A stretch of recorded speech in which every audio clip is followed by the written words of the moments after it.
Hello everyone, welcome to my YouTube channel. इस video में हम लोग ये जानेंगे कि पजल्स को सॉल्व करने का सही तरीका क्या है। बहुत से लोग पजल देखते हैं, उसको घबरा जाते हैं, उसको अटैम्प्ट ही नहीं करते हैं।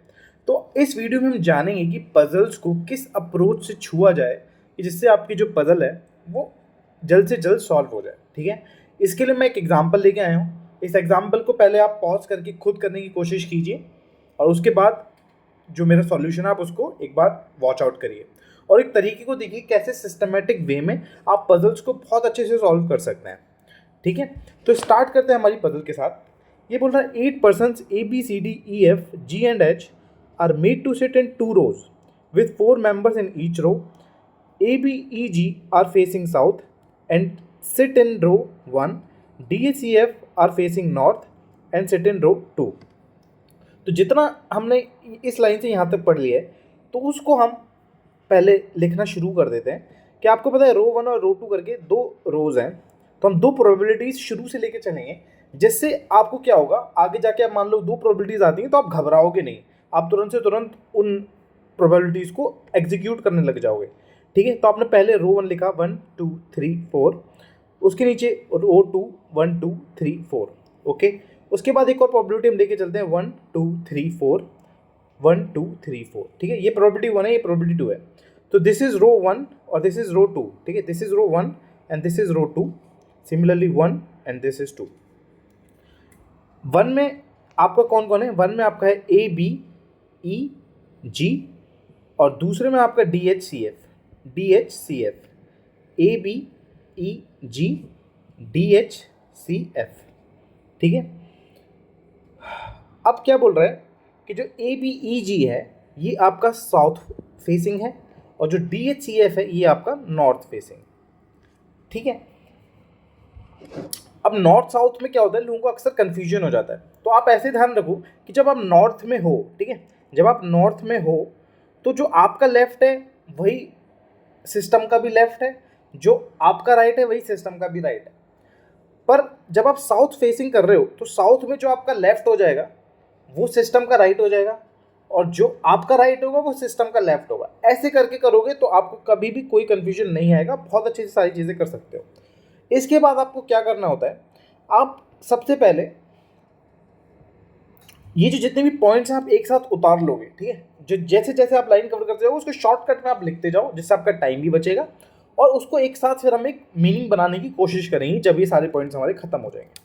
ठीक है, अब बोला each of the members of the both rows is working in 4 different cities, जैसे मुंबई, नागपुर, कानपुर, पुणे। ओके जी, तो आपके 4 सिटीज़ हैं, समझ के बाद बोला the person on row 1 who works in Pune faces the person of row 2 who works in Nagpur. ठीक है, तो पुणे का बोल रहा है कि पुणे वाला जो है रो 1 में वो नागपुर वाले को फेस कर रहा है। ठीक है जी, पुणे नागपुर ये कंप्लीट हो गया।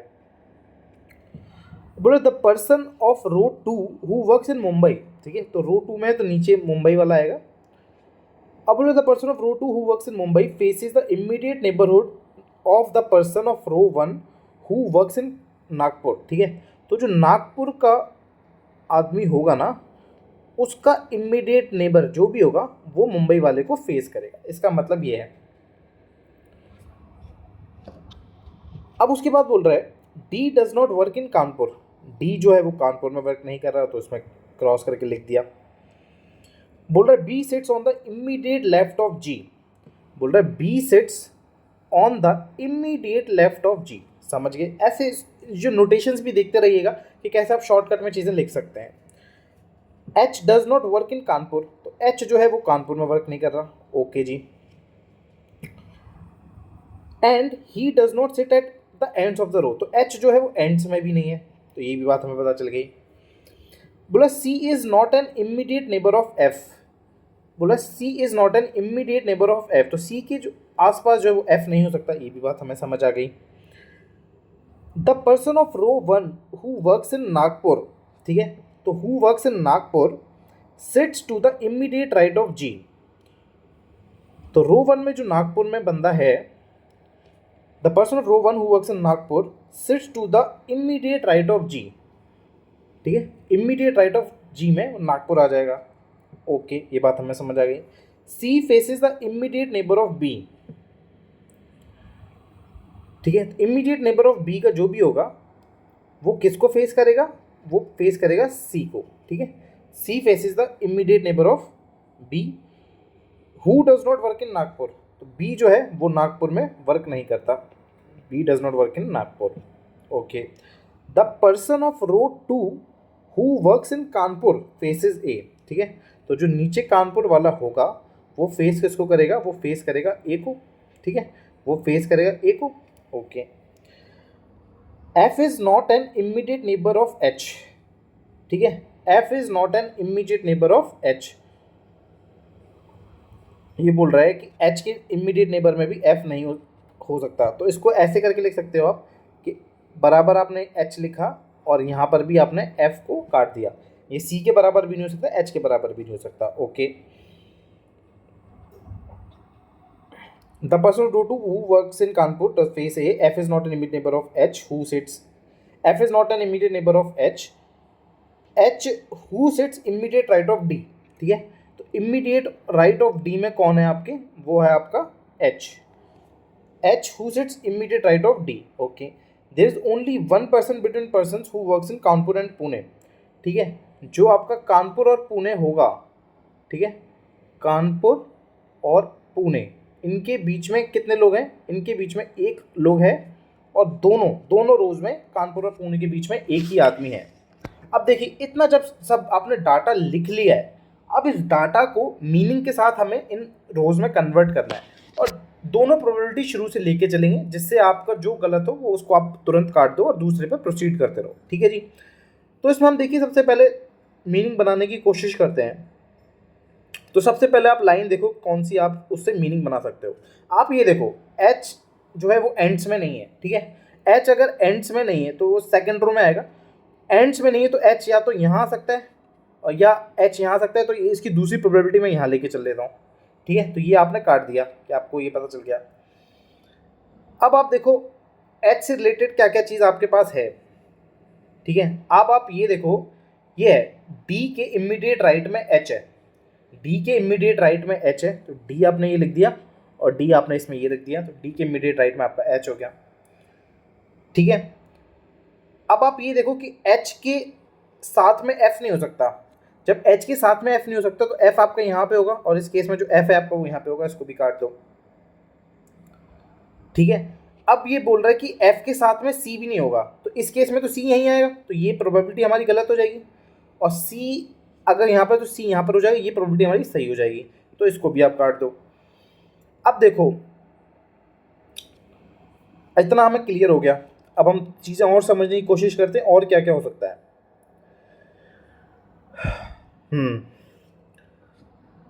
अब इसमें आप क्या मीनिंग निकाल सकते हो अपने लिए। हाँ, अब आप ये देखो बी का जो सी का देखो, सी का हमें यहाँ पर है, बी का जो इमीडिएट नेबर होगा वो सी को फेस करेगा, तो बी यहाँ पर आ जाएगा क्योंकि बी का इमीडिएट नेबर ही सी को फेस करेगा, तो इसको भी हमने काट दिया। ओके, अब उसके बाद ये देखो कि जो जी के इमीडिएट लेफ्ट में बी है। ठीक है, जी के इमीडिएट लेफ्ट में बी है, बट ये तो साउथ फेसिंग है ना, तो ये साउथ फेसिंग है, यानी कि जी के इमीडिएट राइट में, हमारे पर्सपेक्टिव से जी के इमीडिएट राइट में बी हो जाएगा, तो जी इस केस में यहाँ आ जाएगा। ठीक है, साउथ केसिंग में चीज़ अपोजिट हो जाती है, जो लेफ्ट होगा वो एक्चुअल में राइट होगा और जो राइट है वो एक्चुअल में लेफ्ट होगा। बस इतने सिंपल कॉन्सेप्ट के साथ करोगे तो चीज़ें कभी गलत नहीं होंगी, तो इसको भी काट दिया आपने। उसके बाद फिर हम इसको और समझने की कोशिश करते हैं कि और इसमें से हम क्या क्या चीज़ इंटरप्रेट कर सकते हैं। ये बोल रहा है कि जी के राइट में आपका नागपुर है। ठीक है, पर ये रो 1 में यानी साउथ फेसिंग है, तो यानी जी के इमीडिएट लेफ्ट में जो होगा वो नागपुर हो जाएगा, तो ये जो ऊपर वाला ये आपका है ये आपका नागपुर हो जाएगा, इसको आपने फिर से काट दिया। ठीक है, अब देखो और क्या क्या चीज़ कर सकते हो। अब ये बोल रहा है कि नागपुर का जो इमीडिएट नेबर होगा वो मुंबई को फेस करेगा, तो दिस इज मुंबई। ठीक है जी, तो मुंबई ये आ गया, ये भी आपने यूज़ कर लिया, इसको भी काट दो। और डी कानपुर नहीं हो सकता, ये भी हमें पता है डी तो मुंबई है, तो ये वैसे नहीं हो सकता, तो इसको भी काट दो। ठीक है, और चीज़ें देखो, अब देखो ये बोल रहा है पुणे के सामने नागपुर है। ओके, बट ये रो 1 का ये रो 2 का है, तो इसको अभी हम यूज़ नहीं कर सकते। अब ये बोल रहे देखो कानपुर और पुणे के बीच में एक आदमी हो सकता है, ठीक है, कानपुर और पुणे के बीच में एक आदमी हो सकता है। तो यहाँ पर तो मुंबई है तो कानपुर पुणे यहाँ नहीं आ सकता, तो सी में भी कानपुर पुणे नहीं आ सकता, यानी कि एफ और एच में कानपुर पुणे आ सकता है। कानपुर और पुणे दोनों की प्रोबेबिलिटी है, कानपुर और पुणे दोनों की प्रोबेबिलिटी है, ठीक है। अब ये भी मैं समझ गया। अब देखो अभी बोला कानपुर के सामने ए होगा, ठीक है, बट यहाँ तो बी है, तो यहाँ पर कानपुर नहीं हो सकता, ये बात मैं तो समझ गई।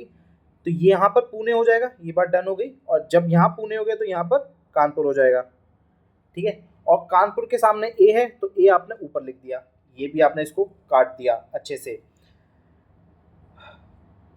इतनी बात मुझे समझ में आ गई है। अब बोल रहे क्या, देखो पुणे के सामने नागपुर होगा, तो अगर ये नागपुर है, ठीक है, तो ये यहाँ पर पुणे हो जाएगा, ठीक है, ये यहाँ पर पुणे हो गया, तो इसको भी मैंने काट दिया।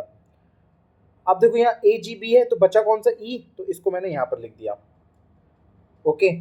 अब देखो बी नागपुर नहीं है, बी नागपुर नहीं क्योंकि ए नागपुर है, तो ये तो वैसे ही यूज हो गया, इसको भी काट दो, ठीक है। एच पुणे है तो एच ये नहीं होगा, तो इसको भी काट दो। आप क्या बोल रहे थे, कानपुर और पुणे के बीच में एक होगा दोनों रोज में, तो पुणे ये है तो कानपुर ये हो जाएगा, ठीक है। और कानपुर अगर ये हो गया तो मुंबई आपका ये हो जाएगा, ठीक है दोस्तों। तो ये जो है ये आपका पूरा सॉल्यूशन है। तो आई होप आपको मज़ा आया होगा। मैं इसको हाईलाइट भी कर देता हूँ, ये आपका पूरा सॉल्यूशन है, ठीक है। तो जो लोग इस सॉल्यूशन पर अराइव कर लेते हैं उनके लिए बहुत अच्छा है, और जो लोग नहीं कर पाते तो इसको सीखिए कि क्या चीज़ हम गलत कर रहे हैं, ठीक है। और ऐसे ही करके मॉक्स देते रहिए। मैं आपसे कोशिश करूँगा कि मैं पजल्स की हर एक दिन एक पजल आपको करता रहूँ, जिससे आपकी भी प्रैक्टिस अच्छे से हो पाए। ये आपके SBI PO, IBPS PO, RRBI PO और इवन RBI ग्रेड 20 सब में बहुत यूज़फुल होने वाली है। तो आई होप आपको बहुत मज़ा आया हो, और अगर आपको मज़ा आया हो तो प्लीज़ इस चैनल को लाइक करिए, सब्सक्राइब करिए, और मिलते हैं फिर नई पजल के साथ नई वीडियो में।